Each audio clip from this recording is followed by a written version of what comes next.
محرم اس رشتہ دار کو کہتے ہیں جس کے ساتھ کبھی بھی نکاح نہیں ہو سکتا ہے، جیسے بیٹا، بھائی، بھتیجا، بھانجا، ماموں، چچا، تایا،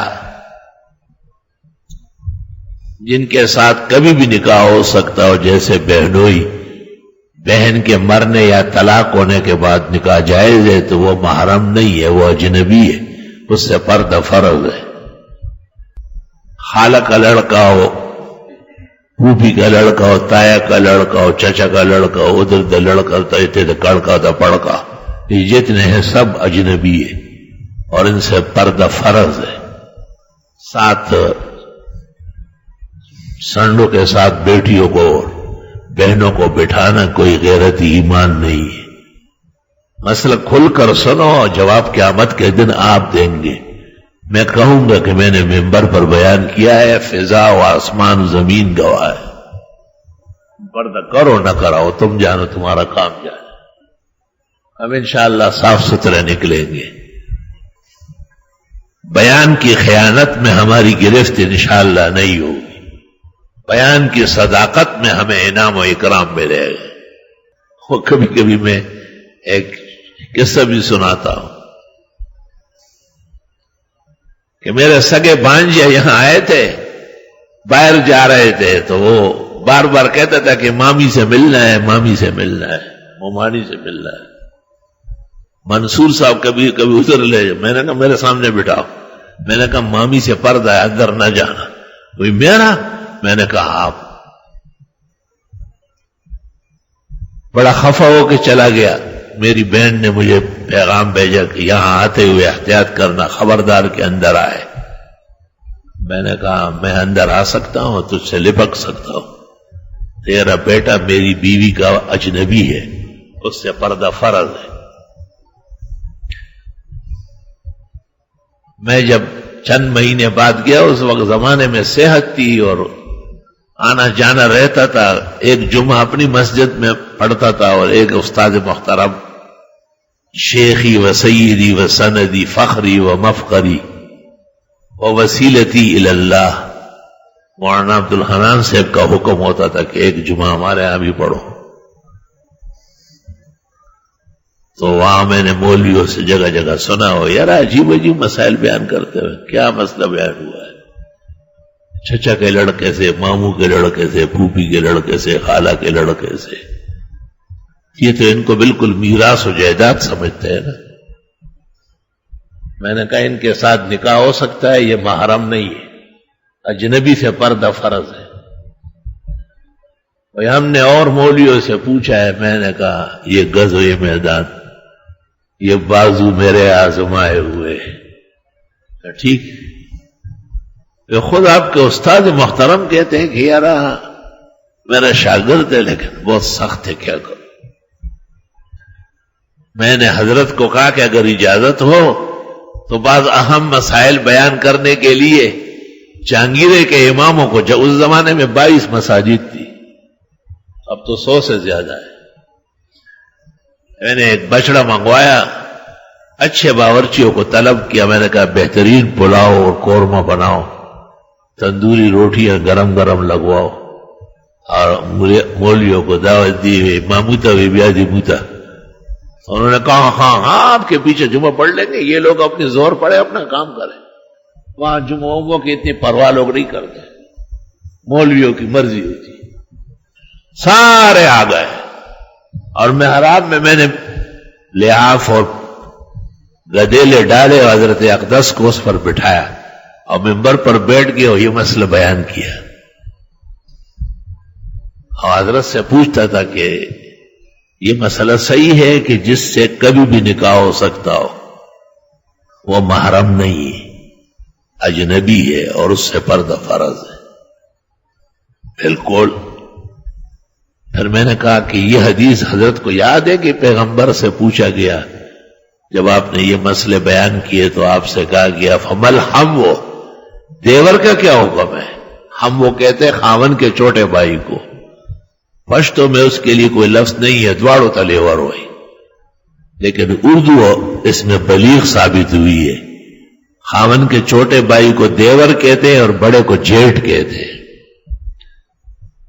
تو وہ دیور جو ہوتا ہے وہ چھوٹا بچہ ساتھ بڑا ہوتا ہے نا. تو پیغمبر سے جب پوچھا گیا کہ اس سے بھی پردہ بھابھی کرے گی تو آپ نے کہا الہم هو الموت، وہ تو موت سے بدتر ہے، کیونکہ اس کو بھابھی کو راضی کرنا آتا ہے کہ وہ کس چیز کو پسند کرتی ہے، زیادہ خطرہ ہے اس سے. یہ بھی میں نے حضرت سے پوچھا، تمام مولویوں سے میں نے کہا بتاؤ اگر کوئی عالم تم میں ہو اور جو اس مسئلے کو کمزور اور غلط سمجھتا ہو تو میں بولو. سب نے کہا بس ہمارے لیے عمل کی دعا کرو. میں دا کھڑے آسان کر دے 100 منٹ کے بیدر بانے امن ہو دا سا خبر آدھا. تو صرف یہ کہنا کافی نہیں ہے کہ جی محرم آپ کرتے. محرم کا تعارف کرے. محرم اس رشتہ دار کو کہتے ہیں کہ جو رشتہ دار کبھی بھی آپس میں ان کا نکاح نہیں ہو سکتا ہو، جیسے ماموں کے ساتھ بھانجے کا کبھی نکاح نہیں ہو، تائے اور چچے کے ساتھ کبھی بھی نکاح نہیں ہوگا بھتیجی کا. علماء نے مزید تفصیل کی ہے کہ داماد ہے لیکن فحاش و عیاش ہے، اور ساس ہے اور وہ بھی ذرا بڑھاپے میں کڑی بن رہی ہے، تو ان کا بھی پردہ ہونا چاہیے. ایسے برمائی کی ابن الحمام محقق نے فتح القدیر میں نقل کیا ہے. بھائی ہے سگا لیکن بے حیائی کی باتیں گھر میں کرتا ہے، بہن ہے لیکن بے حیا و بے شرم ہے، پردے کی باتیں کھل کر کرتی ہے. اس بہن بھائی میں بھی پردہ لکھا ہے، یہ بھی گناہ کر سکتے ہیں.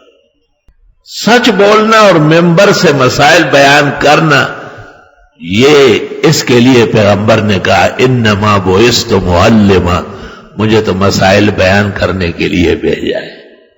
یہ مسائل تھے جس سے صحابہ چمک گئے. 5% مسائل اس کو معلوم ہے، 95 اس کے غائب ہے. اس کے اللہ اکبر.